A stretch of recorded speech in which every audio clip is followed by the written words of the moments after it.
Yo guys, what's good? Welcome back to another podcast / video. How's it going? With Alex and Riley from 359. Exciting times. We've got dual cameras going on if you're watching the video. If you're listening, thanks for listening. Okay, so today's podcast topic. Oh yeah, while you do that, I'm going to do mine as well. Crack this open. Today's topic, obviously we're both personal trainers. And we want to sort of tell you a bit about our story of how we become personal trainers and our sort of initial experiences coming into the industry. Obviously, we're not super experienced. I've only done a year. Are you 4 now? So you just coming up to 4, yeah.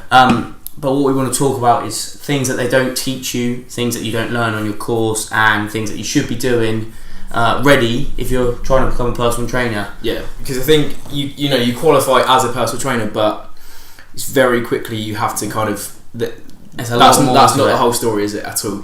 There's a lot more that you need to know. So quickly, let's do background on how we qualified. Yeah, so I kind of decided I'll start. I'll butt in and start. I think we started already, yeah. So I'll start. The way that I qualified was I was working a retail job down at Marks and Spencer's, and I quite quickly realised that 20% off at Marks and Spencer's was great. 20% off Marks and Spencer's was great, but stacking cheese was not. Stacking cheese shelves was not great. So I quite quickly decided that wasn't what I wanted to do. I'd been around and about fitness for a few years before that, and kind of the main reason that I got involved in fitness as a total was because I was going on a lad's holiday, just broke up with Mrs. And I was like, man needs to get in shape to pull some of these birds because man's chat is terrible. So, absolutely. And 6 years later, man's chat is still terrible, just as bad. Still struggling. I decided to do the course as quick as I can, and the quickest course that I could find was a course with a company called Premier Global, and I managed to do that kind of intensely over 6 weeks. It took 3 weeks to qualify for level 2 and another 3 weeks to qualify for level 3, and that was 4 full days a week, I think. So I'd head down we're based in Southampton, I'd head down and drive down to Bournemouth for those 4 days a week, and luckily at the time I knew a couple of people that were at uni down there, so if those 4 days were all back to back, I could stay with someone down in Bournemouth, which meant that I could obviously save on petrol and stuff, and accommodation and stuff, which was wicked.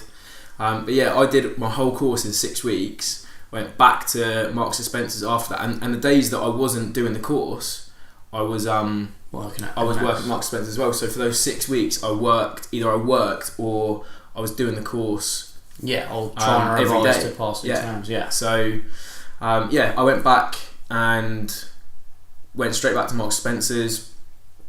I was doing a simple 9 to 5. I tried to start building up the business on the side of that. I had a boot camp running at the weekends, and I tried to do some PT after 5 o'clock, but it just didn't work for me. I was so tired by the time that I'd got home from work that I really just couldn't be bothered to do any extra work. Yeah. So alongside training yourself. Alongside training yourself. So and the other things in life that are going on. Mm-hmm. So the way that I kind of made the jump to working full time was actually kind of all clicked into place as a bit of a coincidence, really. At the time I was just turning 21, and my mum had taken us away at the start of summer, and my dad decided to take my brother and I away with the family for my mum and dad separated, so we went on 2 different holidays. And he decided to take us away at the end of summer, and me going back to Marks and Spencer's and saying, look, my dad decided to take us away as well. They turned around and said, well, you can't have that holiday. Straight up, you can't have that holiday. You've already been away in summer. And to me, that holiday was to go and travel around California for 2 weeks. That's the dream for me. I need to do that. Yeah, so I sat back and I thought, M&S, do you know what? California. M&S stacking Stilton blue cheese, or travelling around California for 2 weeks, I thought this is a no fucking brainer. Yeah. So I was like, well, you can stick your job then. I'm a qualified PT now. I'll just, that will force me to take that jump and go and attack this head on. So I handed my resignation in, went on the holiday, and it was actually on the first full day of California that I got a phone call from a friend of the family who had started. She was a manager down at a gym, and she'd bought in personal trainers. They didn't have personal trainers before, and she literally phoned me up and she was like, "Look, I've been recommended you by a family friend of hers. You just qualified. We're looking for some personal trainers. Do you want to come down and start with us?" And I was like, that couldn't have worked any better for me, really. I got on the plane to California. I had no idea what I was going to do when I got back. I obviously knew that I was qualified, but I had no client base, nowhere to work, nothing like that. So for it all to fall into place was absolutely wicked for me, and it was just through taking that job and starting off with absolutely nothing but having a client base. Like if I made 20 quid in a week, that was a good week for me back then. And it was just through the people that you meet and then the people that you network with that I now know Mark, who owns the studio that we both work out of. Yeah. And that's kind of how I got to the place that I'm at now. It all kind of spiraled and snowballed from there, really. Okay, so your story's a little bit different, isn't it? Yeah, totally different. I actually worked as an apprentice electrician the second I finished school at 16. Did that for a year. Didn't really enjoy it. Went straight into site work, which was like 7 to 5. Absolutely killed me. And I was obviously the smallest kid on the site, so I started going to the gym. Really enjoyed the gym. Wasn't enjoying the apprenticeship really at all. Decided that I was going to drop out of the apprenticeship and go to college, and the only other option was sport. I knew I wanted to do a practical based job, so took sport up, and as an additional extra we could take up level 2 fitness instructing. So I took that up, passed that, enjoyed the course, thought it was pretty cool. Started going to the gym a bit more. Sorry, just for anyone that doesn't know, you have to qualify as level 2, don't you, first before you do level 3. Before you can even do level 3 personal training course. So you've got to do that one first. Yeah, so we did that, finished at college, and it was like, right, I'm heavily involved in fitness now, what's the next step? I really didn't fancy uni, I've never wanted to go, that's just down to personal preference. So yeah, no, I'm the same, mate. I found a level 3 course which was actually running over the course of the year. So what I did is I worked for the college that I went to doing fitness instructing and also coaching football as well, while I was qualifying 1 day a week over at a different college. So they worked hand in hand. I was getting my qualifications slowly. Obviously when I was doing this I was only 20 years old, so still quite young to become a personal trainer and try and fit in with the industry. So just use that time to get as much information as possible, sort of grow our social media, grow our following, make a bit of noise, and learn as much as I could. Qualified when I was 20. I worked at that college until the end of summer, and then I decided that I wasn't going to go back. I was going to put everything into personal training, and I'd actually done a bit of work experience with Al and Mark down at the studio. Yeah. Sort of met with Mark a few times, and he was like, "We're happy to take you on." So it's gone from there. I quit that job in summer, and now it's about a year full-time personal training. So it's flown by. Yeah, absolutely. I was thinking this the other day, mate. It's crazy. It has flown by. And when you say Mark was happy to take you on, the two of us work on a completely freelance basis, really, because a few of the clients that we have come through the studio and they pay the studio directly, and then we train them and we invoice them at the end of the week. We invoice the studio and say, look, we've trained these people for you this week, and they're still considered our clients. That we can treat them and train them exactly how we want. But we also work on a basis where we're completely self-employed, and then any people that come to us directly, via the social media pages that we've got, or via referrals, etc., word of mouth, which is a massive thing for personal trainers. For those people, they pay us, and then we pay the studio a fee for rent, which is actually probably the perfect thing to talk about now, because one of the things we were going to talk about was the environment that you work out of, and there's a few different approaches. Like I said, we both work out of a private studio. We pay rent on our own clients, and we also get paid for clients we do for them. So a win-win. You're getting extra clients, and you're paying a small fee for rent. And when I say a small fee, it's a very, very affordable fee. Yeah, we don't pay an awful lot, do we? Your other option, you sort of have two other options. You could work at a sort of the gym or a pure gym. Yeah. When you do, you tend to work hours for nothing, 10 to 15 hours a week, manning the gym floor. Yeah, so a lot of that is, you know, doing some cleaning and stuff. Making sure the gym's tidy. You can network in those times and try and go and get yeah. clients, but it's still that's a big chunk of the week. Yeah. That you could be earning some good money, doing for nothing, and then you don't actually pay rent on your clients. So that's another approach that you could take. It's a slightly, I can imagine it. The two of us, I haven't worked there. I don't think you have either, but I can imagine that to be a slightly more competitive environment where, you know, I go to a pure gym at the moment. I'm a member of a pure gym, and there's like 10, 12 personal trainers there. Can you imagine they've all got, you know, a limited audience of clients that they can target, because there's only so many people that are members at the gym that come in and come through that door. So everyone's competing, trying to get one up on each other. I guess prices will be a big factor. Yeah. So that's another approach. Or then you can go to those like David Lloyd's, Virgins and stuff like that. And I just know you pay astronomical rent fees. You pay. I think you work on a target bracket. So when you train X amount of clients, you pay this much rent. When you pay the next, it goes down. The more you do. Yeah. But for newly qualified personal trainers, that's such a hard sort of one to crack. Yeah. Because when you're only doing 10 to 20 hours a week, you're going to pay extortionate rent. So when you're learning to be a personal trainer, that's a good thing to think about.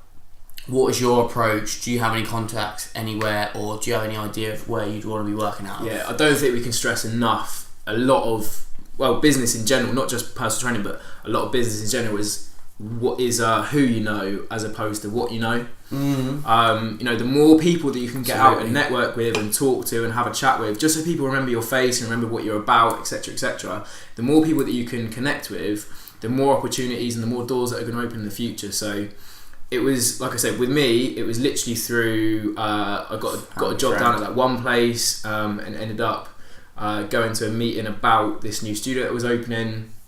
And it was through there that all these doors opened, and you know, I came to the studio that we're at now, and then you come purely through for afterwards. me, it's just for you. Yeah. Like, to be honest, if I didn't have you, I think I'd have probably had to go down like the gym route. But I knew that working for nothing, that's not really me. So it's just who you know. Like I say, we're very, very fortunate to both be doing really well.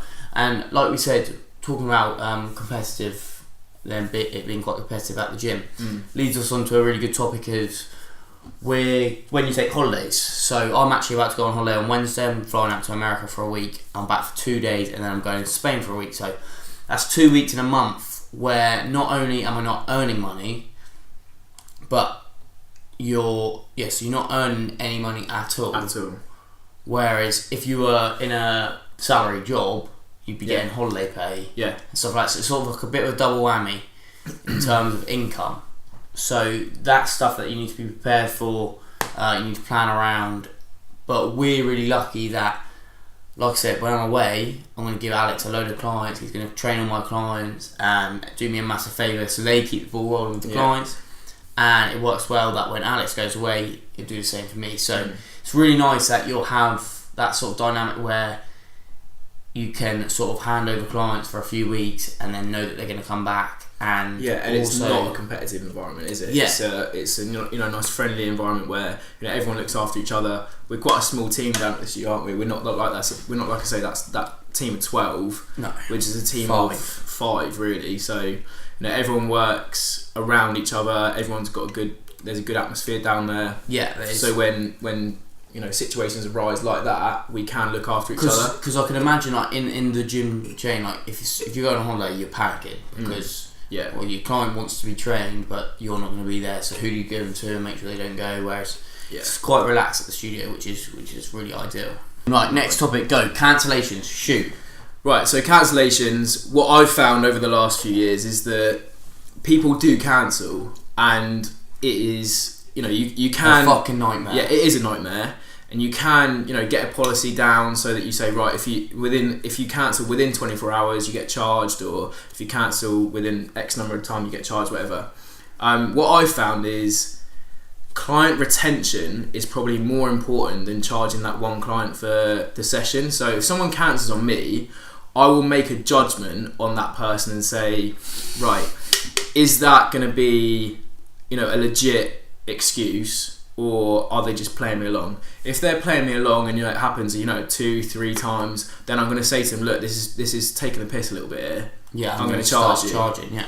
But it's probably more in my favour for me to let it slip. If it doesn't happen very often, let it slip, so that that client's still nice and comfortable with coming to train with me, and they're going to renew after the sessions that they've paid for have run out. Better intentions to just let it slide. You're not. Yeah. Unless you've come out your way, I would be charging. Yeah, definitely. Yeah. But if you're already at the studio and it's a cancellation, it means you leave the studio an hour earlier. It's not the end of the world. No. Like you say, pick and choose. Don't really pick and choose your client, but pick and choose the situations. Yeah, you have to judge it situation by situation, don't you? Or if you're going to be on it with that 24-hour, just be on it and ruthless. But I think you got to go one of two ways. Yeah, definitely. Right, next thing, pricing. Pricing, yeah. So, what I found, we both started, at quite a low rate. I've actually still got one client in particular who's on the same rate that I started personal training on, which is, nothing. Up the chain, yeah. Yeah, you better be listening. And yeah, almost 4 years later, she's still on the same rate. And for me, I really enjoy that session. She's a great girl. She trains twice a week. For me, instead of me going back to her and saying, look, my prices are going up, so yours are going to go up too, I think, do you know what? You've been with me for 4 years. Almost 4 years. You've been one of the most supportive clients that I've had. I'm more than happy to keep you on that same rate, and that's the kind of approach that I've had with everyone. Yeah. Is my rates have gone up, almost year on year, and I've kept all those clients on the same rate that they came in at when they started. And I tell you what, it's another good thing on that note is because I've actually only recently just put my prices up, but you sort of keep those people at that low rate, and then that gives them a bit of sort of insurance and reason to come back. So if they're thinking about, I don't know if I can be doing this, right, fine, I might take. They might say, I'm going to take 6 months off and come back to you for the summer. Say, okay, but bearing in mind my prices may have changed by then. Yeah. And I can't put you back on that if I'm taking on new clients at this rate. Yeah, definitely. So that gives them sort of a bit of reason to stay. I'd also say, in my experience, don't be scared of charging what you think you're worth. 100%. So it was the first time I put my prices up. I was quite, you start charging clients. People come to you and you say, "This is what I'm worth."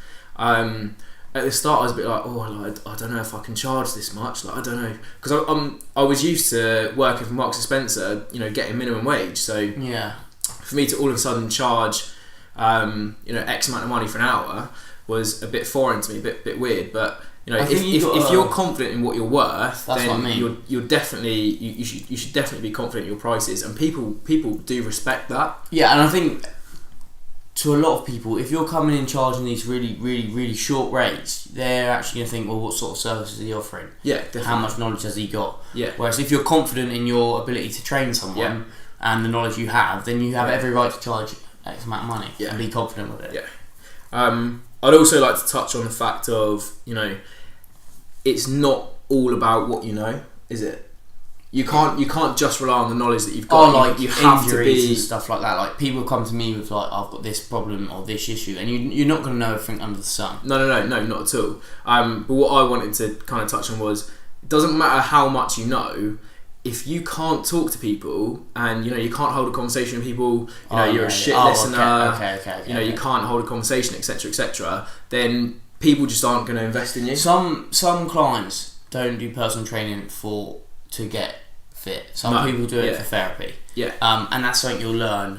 And them clients are also wicked to have because they're really you just learn and speak to so many different people and hear so many different stories, which is absolutely fucking awesome. Yeah, because it means you'll learn at the same time. Yeah. So personal training isn't you don't sign up to personal training and just do personal training. It's a lot wider. Yeah. And that actually brings us on to sort of the business side of it. Is if you go down that self-employed route, you will qualify, and then you need to have some sort of direction in terms of growing a social media, growing an Instagram, because if you don't get your name out fast and you don't pick up clients quick, you'll quickly sink. Yeah, definitely.